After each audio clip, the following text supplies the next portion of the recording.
Hello friends, welcome to Sunbig classes. आज 19 सितंबर है। आज के प्रमुख करंट अफेयर्स जितने भी हैं उसे इस वीडियो में शामिल किया गया है।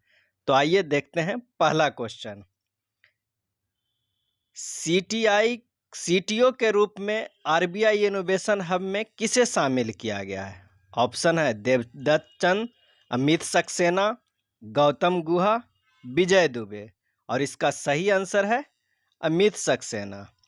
एसबीआई के अमित सक्सेना को आरबीआई इनोवेशन हब में सीटीओ के रूप में शामिल किया गया है। अगला प्रश्न देख लेते हैं।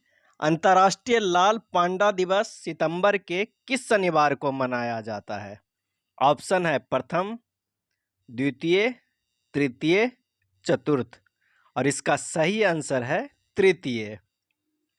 अंतर्राष्ट्रीय लाल पांडा दिवस सितंबर के तृतीय शनिवार को मनाया जाता है। रेड पांडा नेटवर्क ने 2010 में अंतर्राष्ट्रीय रेड पांडा दिवस के रूप में शुरुआत किया है। रेड पांडा अधिक परिचित काले और सफ़ेद पांडा से बहुत छोटे होते हैं। अगला प्रश्न देख लेते हैं। किस भारतीय समाचार पोर्टल को वियना में स्थित अंतर्राष्ट्रीय प्रेस संस्थान द्वारा स्थापित 2021 फ्री मीडिया पायनियर अवार्ड मिला? फ्री मीडिया पायनियर अवार्ड मिला। ऑप्शन है Zee news, ABP news, the Wire, NDTV news. और इसका सही आंसर है द वायर। द वायर के संस्थापक संपादक सिद्धार्थ वरदराजन और राष्ट्रीय मामलों के संपादक संगीता बरुआ को ऑस्ट्रिया की राजधानी वियना में आयोजित एक समारोह में उन्हें पुरस्कार दिया गया है। वार्षिक फ्री मीडिया पायनियर अवार्ड की स्थापना 1996 में किया गया था, जो बेहतर पत्रकारिता और समाचार एक्सेस के लिए नवाचार कर रहे हैं, उन्हें दिया जाता है। अगला प्रश्न देख लेते हैं। जीएसटी परिषद ने निम्नलिखित में किस महंगी दवा के आयात पर छूट दी है? ऑप्शन है जोल्गनेल्समा, बिल्टेप्सो, हेफरिन, बोथ। और इसका सही आंसर है बोथ। जोल्गनेल्समा और बिल्टेप्सो दोनों के आयात में छूट दी है। ये बहुत ही कीमती दवाई है। इसकी कीमत करोड़ों रुपया है। इसकी घोषणा केंद्रीय मंत्री निर्मला सीतारमण ने किया है। अगला प्रश्न देख लेते हैं। किस आयोग ने प्रधानमंत्री नरेंद्र मोदी के जन्मदिन सेवा दिवस के अवसर पर स्पिन भारत की क्षमता को मजबूत करना लॉन्च किया है? ऑप्शन है भारतीय जनजातीय सहकारिता विपणन विकास संघ, राष्ट्रीय अनुसूचित जनजाति आयोग, भारतीय प्रतिस्पर्धा आयोग, खादी और ग्रामोद्योग आयोग। और इसका सही आंसर है खादी और ग्रामोद्योग आयोग। अगला प्रश्न देख लेते हैं। देश भर में मुफ्त टेलीमेडिसिन परामर्श सह दवाओं की सुविधा किसने शुरू की? ऑप्शन है पीयूष गोयल, नितिन गडकरी, अनुराग ठाकुर, डॉक्टर जितेंद्र सिंह। और इसका सही आंसर है डॉक्टर जितेंद्र सिंह।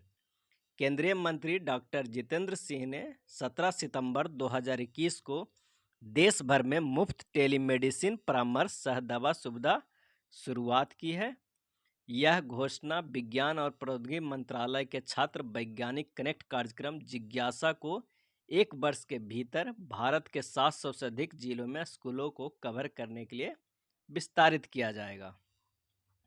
अगला प्रश्न देख लेते हैं। कौन सा राज्य विश्वकर्मा श्रम सम्मान योजना VSSY चलाता है? ऑप्शन है महाराष्ट्र, तमिलनाडु, केरल, मध्य प्रदेश, उत्तर प्रदेश। और इसका सही आंसर है उत्तर प्रदेश।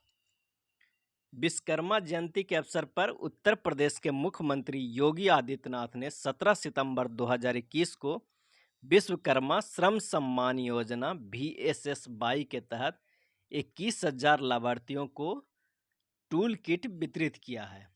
इसके तहत युवाओं को बढ़ईगिरी, सिलाई, लोहार, सुनार, मिट्टी के बर्तनों की दुकान और स्वेट मीट की दुकान चलाने जैसे पारंपरिक कार्यों का प्रशिक्षण दिया जाएगा। अगला प्रश्न देख लेते हैं। केंद्रीय मंत्री अमित शाह ने किस राज्य में अपनी दिन भर की यात्रा के दौरान उज्ज्वला 2.0 योजना की शुरुआत की है? मध्य प्रदेश, गुजरात, उत्तर प्रदेश, पंजाब। और इसका सही आंसर है मध्य प्रदेश।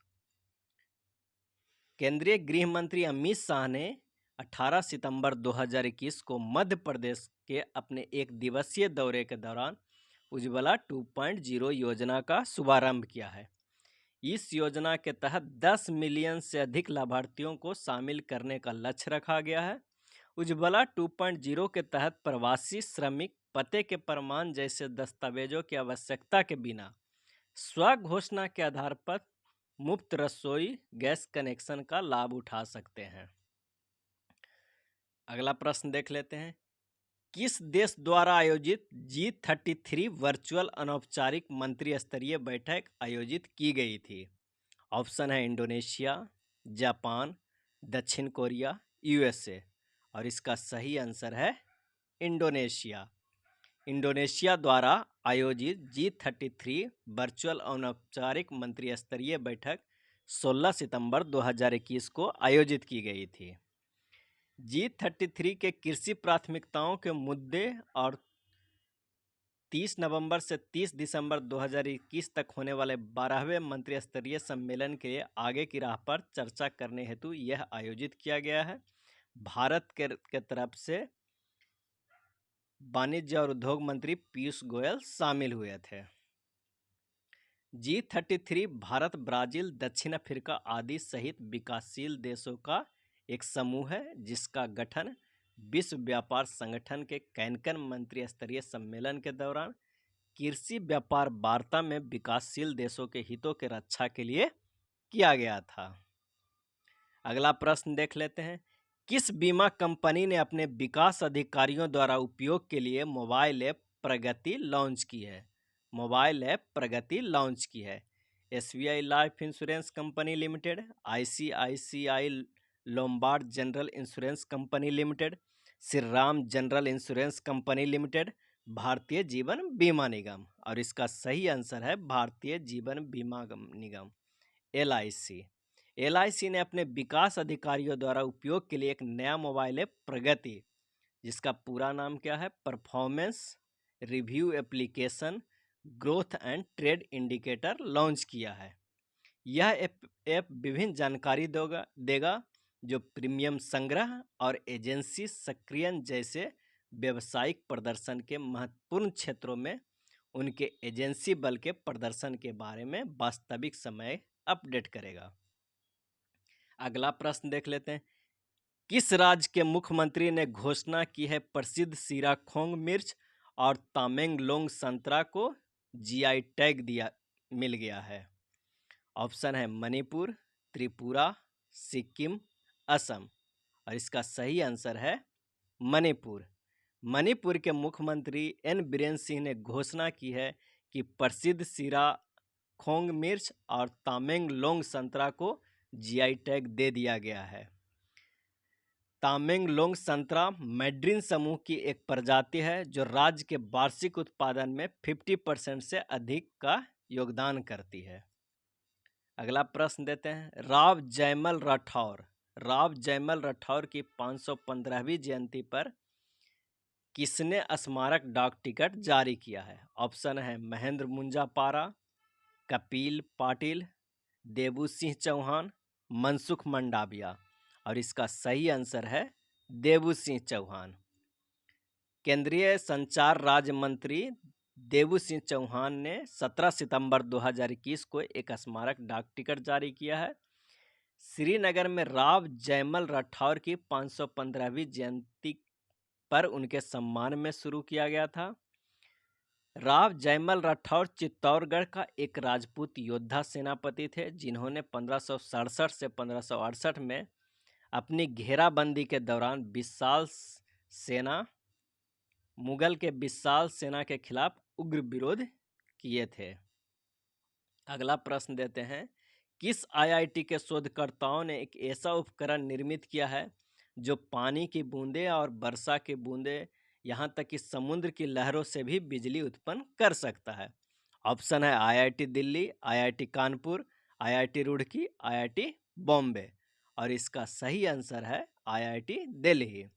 आईआईटी दिल्ली के शोधकर्ताओं ने ऐसा उपकरण तैयार किया है जो पानी की बूंदें और बारिश की बूंद, यहाँ तक कि समुद्र की लहरों से भी बिजली उत्पन्न कर सकता है।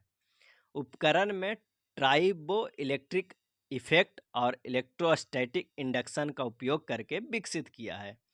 इसे liquid solid interface tribo electric nano generator कहा जाता है। अगला प्रश्न देख लेते हैं।